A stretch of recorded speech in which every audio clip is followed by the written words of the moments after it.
ഉപയോഗശൂന്യമായ ഈ കിണറുകളിൽ നിന്നും തുടങ്ങാം അഞ്ചേരി മരിയാപുരത്തിന്റെ ദുരിത കാഴ്ചകൾ.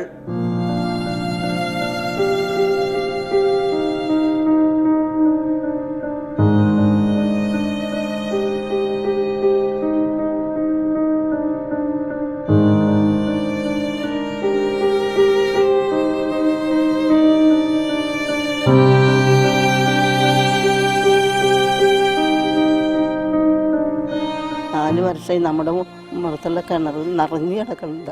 അതിനൊരു തുള്ളി വെള്ളം കുടിക്കാൻ പറ്റുന്നില്ല, മേടിച്ച് കുടിക്കുക. അകലെ പോയി മക്കൾ ബൈക്കുമ്പോൾ പോയി കൊണ്ടുവരുന്നു ചോറ് വയ്ക്കാനൊക്കെ. ഇവിടെ അടുത്തൊരു കമ്പനിയിൽ നിന്ന് വെള്ളം മേടിക്കുക, ചോറ് വയ്ക്കാൻ. എന്നാലും ഞാൻ ഗുളിക കഴിക്കുമ്പോൾ അതൊക്കെ എടുത്ത് കുടിക്കുക, എത്ര മേടിക്കുക.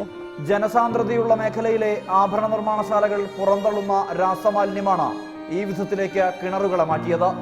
1.5 കിലോമീറ്ററിനുള്ളിൽ ക്യാൻസർ രോഗികളുടെ പെരുക്കം ശ്രദ്ധിച്ച നാട്ടുകാർക്ക് വെള്ളം പരിശോധിച്ചപ്പോഴാണ് വില്ലൻ ആഭരണ നിർമ്മാണശാലകളിലെ രാസമാലിന്യമെന്ന് ബോധ്യപ്പെട്ടത്. pH മൂല്യം 5-ൽ താഴെയാണ്. 6 മുതൽ 8% വരെ pH മൂല്യമുള്ള വെള്ളമാണ് കുടിക്കാൻ ഉപയോഗയോഗ്യം.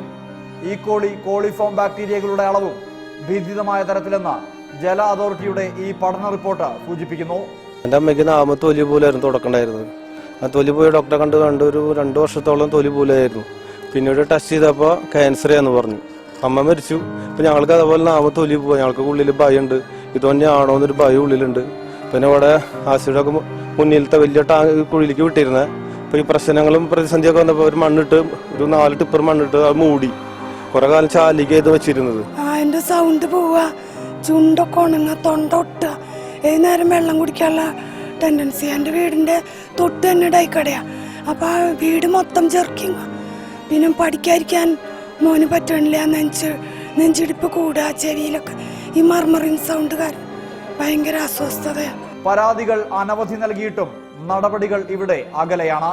തങ്ങളുടെ ജീവിതം ദുസ്സഹമാക്കിയ ആഭരണ നിർമ്മാണശാലകൾ അടച്ചുപൂട്ടും വരെ സമരം തുടരാനാണ് മരിയാപുരത്തുകാരുടെ തീരുമാനം.